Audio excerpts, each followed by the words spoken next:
In a past review for the Australian mockumentary Razzle Dazzle, I dared to mention what I saw as a fairly poor track record of comedy feature films from the Big Island down under. Well, thank you to those who suggested some titles, but I really wasn't seeking a comprehensive list of all comedy films made in Australia. The criteria? Those worthy of a second viewing, perhaps even by people over the age of 12. Tom, no last name or location, suggested, take a look at 100 Bloody Acres, mate. It's a side-splitter slasher movie. Tom is indeed correct. I love his in-context alliteration, and we're planning a spring wedding. 100 Bloody Acres is a truly visceral experience with its buckets of blood, violence, drug abuse, sexual tension, but the prime ingredient, lashings of bone-crunching, gross-out humour. Don't you dare hurt her, you psycho! We're not psychos, all right? We're small business operators.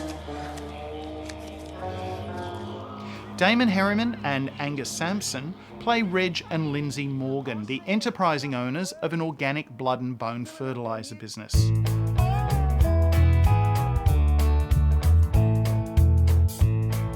Mild-mannered Reg is the proactive type and really doesn't miss the opportunity to collect the occasional kangaroo roadkill to sweeten the recipe.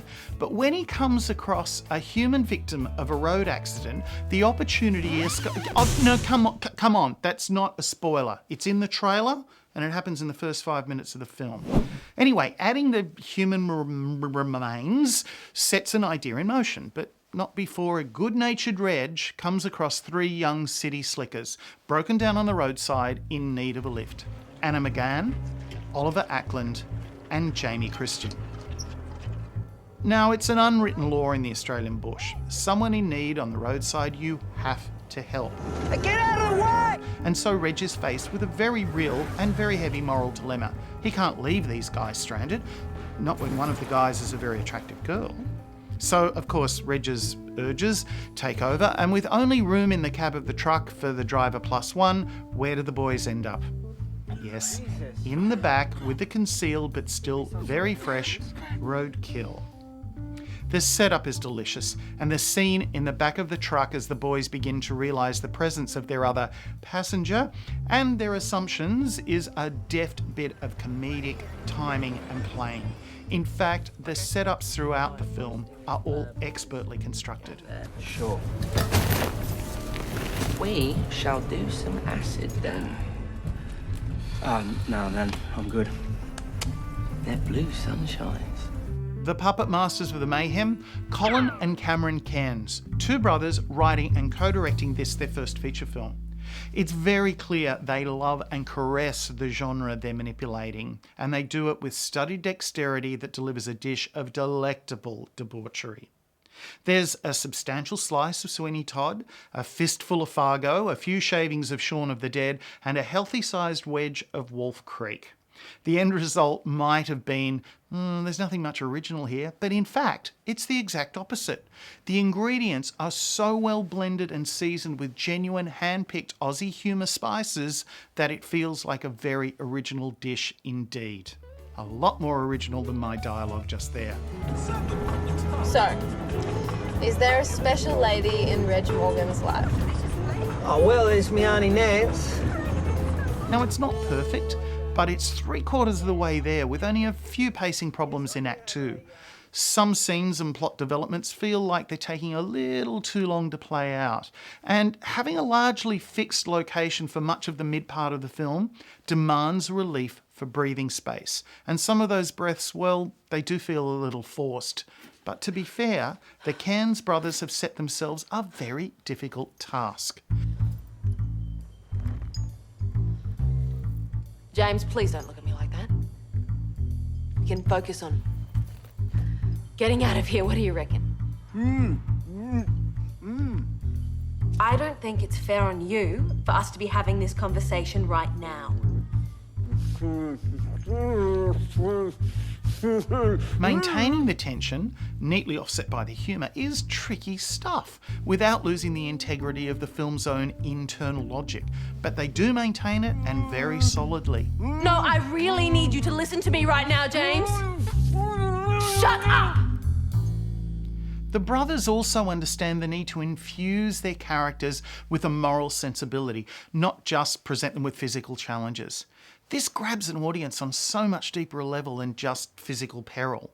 I mean, personally, I found most of Wolf Creek an almighty yawn, because all we could do was wonder, will they escape, and how will they escape? There was no effort put into explaining why the villain was doing what he was doing, no dilemma for him except stopping their escape, nor did the victims become enlightened in any way about their situation, about their captor, or really very much about each other. None of the characters grew in any way. It was just another slasher flick, and if you look at the great and enduring horror flicks of captives and psychos, there is always an exploration of the victim and the villain. Can't you see? Right now, it's not about what we did do or didn't do, but what we do. Because sometimes what you have to do is... I don't know why I keep saying do, but, well, what I mean is you can't undo what you've done, but you can do... And right here, Reg, Lindsay and all the victims have their opportunity to be something other than two-dimensional. We get to know them pretty darn well, and that has to be applauded. There are also some interesting running gags, an unreliable radio that relates to an advertisement for the brothers' business, Reg's odd obsession with a certain celebrity actress, and the pampered pooch you just know is going to make things harder for our anti-heroes. All are beautifully placed and in just the right size doses that perfectly punctuate the plot. Look after your mates, eh? It's time for me to... do it. And John Jarratt, the actor, of course, who set that standard for badass serial killers in Wolf Creek, pops up in a surprising role. It's actually a lot of fun to see him totally turn the iconic Mick Taylor persona upside down. Angus Sampson as the bullying and surly Lindsay displays some great moments of light and shade that up the stakes in both humour and tension simultaneously. And Damon Herriman, well, he's an actor who just gets better and better. He makes Reg, as the misunderstood, accidental protagonist, a real delight to share some time with. And it's great to see Damon's Trans-Pacific career opportunities are really accelerating. For once in a blood and gore fest, well, which actually isn't all that gory. Oh, okay, all right, there is the severed leg and the chopped off fingers and the industrial meat grinder. Anyway, look, the most shocking moment has all body parts intact and fully functional. I'll say no more than that, but you won't walk away from this film without making a comment on that moment, guaranteed. Now, 100 Bloody Acres. It's not going to please everybody, but then neither does canned asparagus. And it's certainly not my usual kind of movie either. But you know what? I really enjoyed the experience. Why?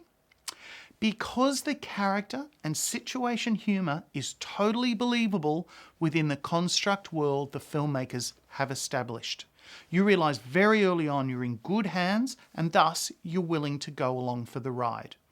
So if you're looking for a rather twisted exploration of the Stockholm Syndrome, with liberal supplies of organic fertiliser and plenty of smiles, then just take the Dalesford-Newcastle Road, heading northwest out of Franklinford, left onto Yandoit Creek Road and follow the signs to the Morgan Brothers farm. Despite what you might have heard, they're not psychos. They're just small business operators. End.